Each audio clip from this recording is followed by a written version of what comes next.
Okay, good morning. Our project for today is to begin reading our first Pilgrim and Puritan influence text. In this case, we're going to be covering of Plymouth Plantation. Okay, of Plymouth because it's not the complete text. It's just a portion of it. Okay, volunteers to read the background. Go ahead. In September of 1620, the tiny ship Mayflower set sail from Plymouth, England, bound for the Jamestown settlement in Virginia. The ship carried 102 pilgrims, many of them members of a separatist religion congregation. During the stormy Atlantic crossing, the ship was blown off course, which forced it to miss its intended destination. The boat finally set onshore near Cape Cod, Massachusetts, in middle. Okay, so they left in September, they arrived in November, around 2 months in sail. 102 pilgrims were in the voyage. And what is very important, we are in a hurricane season, so it's very difficult right here. The intended destination was Jamestown, Virginia. However, they arrived in Massachusetts, okay, because the weather wasn't very favorable. Okay, Paula, go ahead. From chapter 9, of their voyage and how they passed the sea, and of their safe arrival at Cape Cod. 1620, September 6th.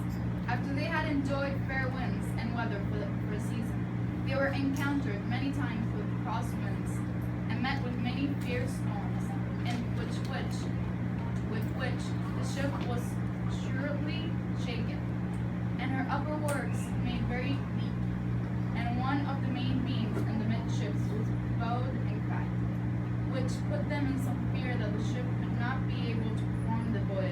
Okay, we have a ship that is not strong enough. Well, it looks that it's not strong. It's getting leaky in some areas. So the fear is that that ship is not going to be secure and they're not going to make the trip. Okay, very important. If you're going to get in a ship, if you're going to get in a boat, if you're going to get in an airplane or whatever, the most important thing is that that boat, that ship is what? Secure.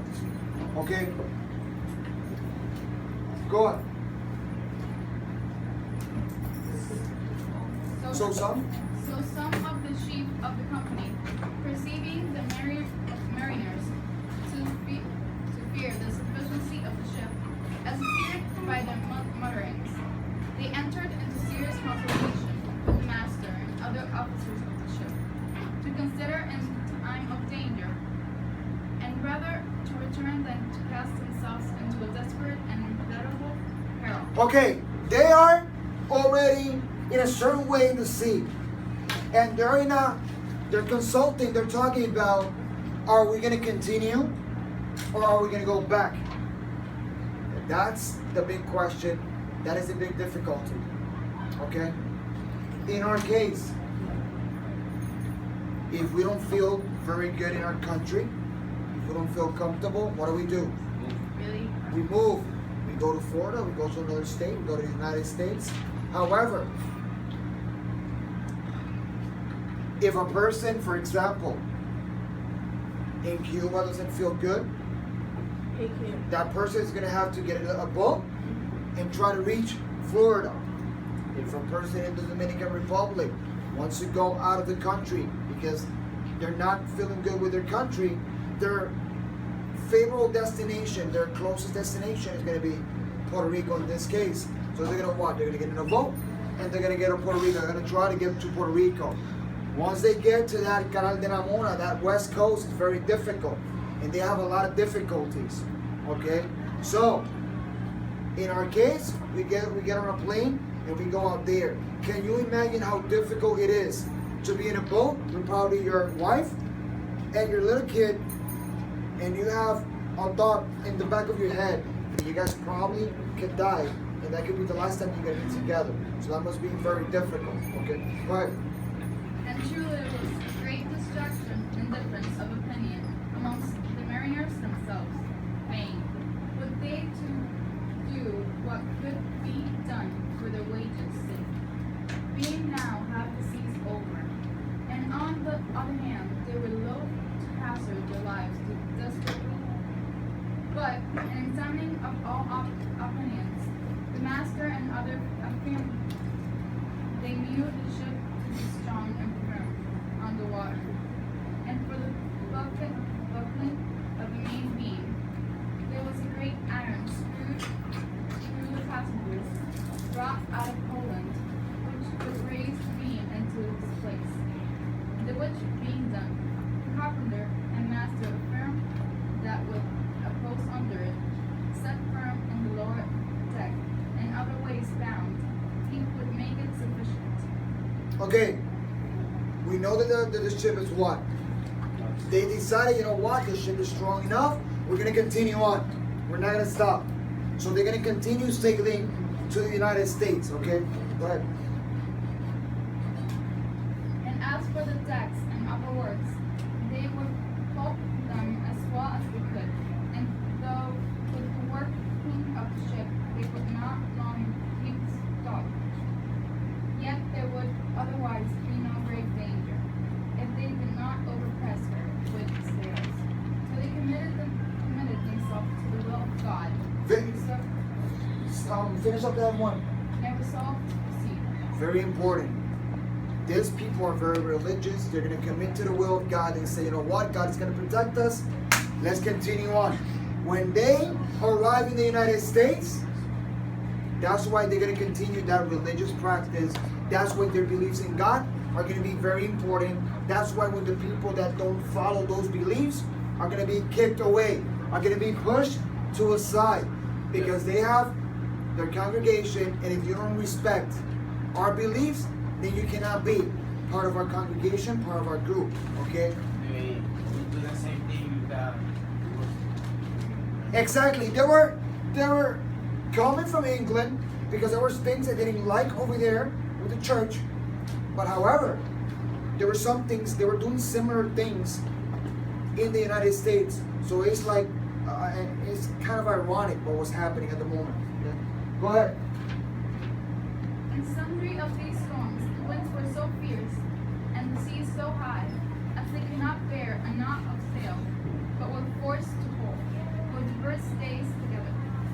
And in one of them, as they thus lay a hole in a mighty storm, a lusty young man, called John Holland, coming upon some occasion above the gratings, was with Sealy of the ship thrown into the seal, but it pleased God that he caught hold of the topsail halyards, which hung overboard, and ran out the length.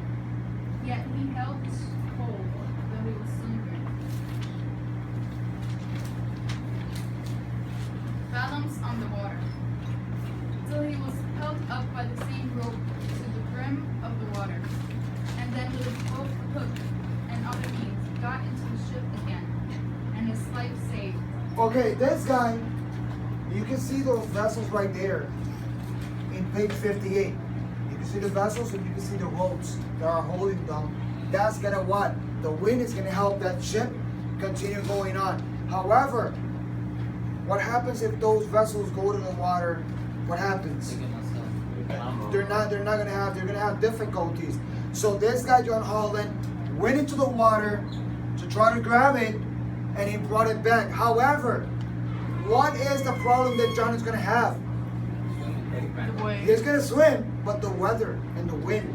John Holland, okay? So the wind is really strong and the water is very cold, okay? Go ahead. And though he was something ill with it, yet he lived many years after, and became a profitable member both in church and commonwealth. So this guy is gonna get ill. However, he is not gonna die. He's gonna become a very important member of this people, okay? John Holland, what happened? Okay, he went to the water to get the vessel that went out, and then he brought it back into the ship. However, since the water was cold and the bad weather, he got sick. Okay. However, he did not die. Okay. He did not. Who was the one that died? We're gonna know in a bit. Go ahead. And on this voyage there died one of the passengers, which was William Button, a young servant to Samuel Fuller, when they drew near the coast. So when they were close to the United States, who died? William Button. He's a servant, okay? So that's the only one that dies before they arrive, okay? Go ahead. Go to But admit. to omit other things, that I may be brief, after long beaten at sea, they fell with that land, which is called Cape Cod, the which being made us certainly known to be it, they were not a little joyful. So they arrived in Cape Cod, and they were like, we don't like this place. It's not like we don't like it, okay? So they were not enjoying that place. What happened to William Button? He died. Yeah, but Never explained. Remember that these people there were 102. The food probably could be not a lot of food. There could be some illness. Remember the weather wasn't very good, so probably that could cause him to die. He was blown off the ship and shot out the water. Go They ahead. drunk. Yeah, they got drunk. After some deliberation had amongst themselves and with the master of the ship, they tacked about and resolved to stand for the southward, the wind and weather being fair, to find some place about Hudson River for their habitation. Okay, deliberation is discussion. So after they gathered together and they talk about it, they say, you know what? We're not gonna stay here and we're gonna go to a place near the Hudson River. Go ahead. But after they had sailed that course about half a day, they fell amongst dangerous shoals and roaring breakers, and they were so far entangled therewith as they conceived themselves in great danger, and the wind shrinking upon them with thaw. They resolved to bear up against further cape. So the weather wasn't very good near the Hudson River. So they decided, you know what? We're gonna go back where? To Cape Cod. Even though we don't like it, we're gonna go back. We're safe there. Go ahead. And thought themselves happy to get out of those dangers before night overtook them, as by God's providence they did. And the next day they got into the Cape Harbor, where they rid in safety. Okay. Any volunteers? Go ahead. Being thus arrived in a good harbor and brought safe to land, they fell upon their knees and blessed the God of heaven who had brought them over the vast and furious storm, and delivered them from all the perils and miseries thereof, again to set their feet on the firm and stable earth, their proper element. But here I cannot stay and make a pause, and stand half amazed at this poor people's present condition. And so I think will the reader too, when he will consider this thing. How do you think these people are when they arrive? The people that were in the boat. Sick. Bad conditions, they were sick, they're weak, they're not very good. Okay, remember, you have a 2-month trip, not a lot of food. You don't have, for example, you don't have the ability to wash yourself the same way that other people do. Probably they didn't took a bath during their voyage. They were not healthy, they're sick. So these people are not healthy and they're not strong because of the long voyage, okay? Right. Being thus past the vast ocean and a sea of troubles before the preparation, as may be remembered by which went before, they had now no friends to welcome them, nor inns to entertain or refresh their weather-beaten bodies, no houses or much less towns to prepare to seek for succor. It is recorded in Scripture as a mercy to the apostle and shipwrecked couple that the barbarians Okay, stop right there. If right now, your family, let's say to your parents, when you arrive today from school, they're gonna tell you, well, I need you to sit down, we need to have a talk. You gotta sit down, and once you listen to that, something's wrong. So then you guys sit down, and your parents are starting to talk to you guys and are explaining, and listen, things are not good. High cost of life is just going up and going up. So we need to look for other opportunities and other alternatives. So you guys are gonna finish the semester, and then we're gonna leave the country, and we're gonna go to another country, either XY country. Let's say, for example, you're gonna go to the United States. Okay. Now, the good thing about you guys is there's a good percentage that you're gonna have relatives in the United States, in Florida, in Texas, in Philadelphia, in Connecticut, in New York, in Los Angeles, whatever. So when you guys arrive to that place, what's gonna happen? Where are you gonna stay? Probably in that relative's house. So you're gonna be in that relative's house. You're gonna stay there probably a month, probably 2 months, while your parents can find a job and could go and find a house, and you guys can leave. But at least you guys have that opportunity. These people, they have no one to welcome them. They have no relatives. You're coming into a place that you don't know how difficult is the weather. So it's very difficult, their situation right now, okay? Go ahead. And also, when they're talking about barbarians, they're talking about the Native Americans, okay? So barbarians are Native Americans. Go ahead. Go ahead.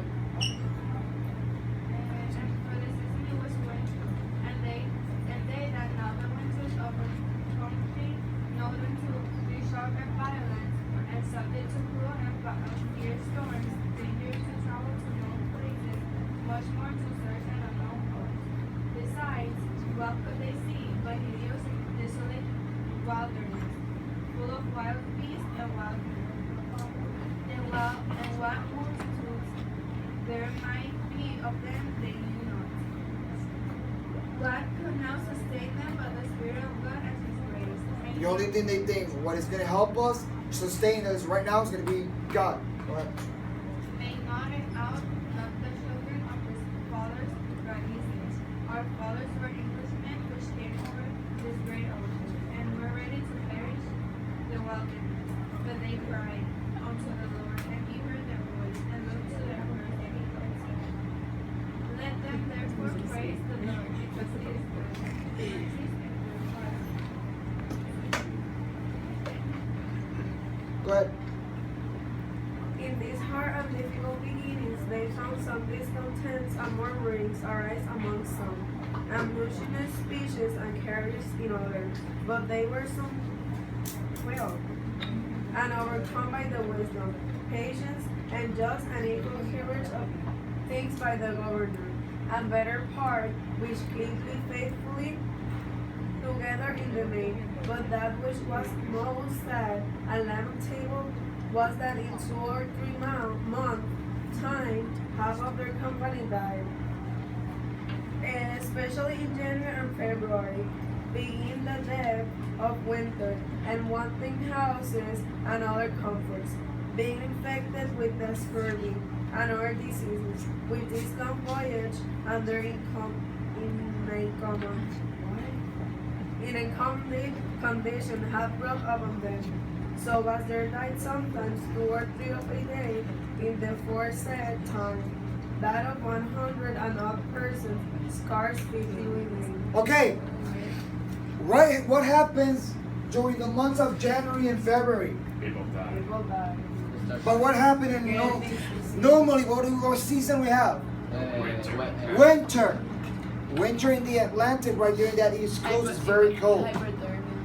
Hypothermia, whatever. Remember, they're not prepared for what they're gonna find. They're not prepared. They weren't So, ready. from England or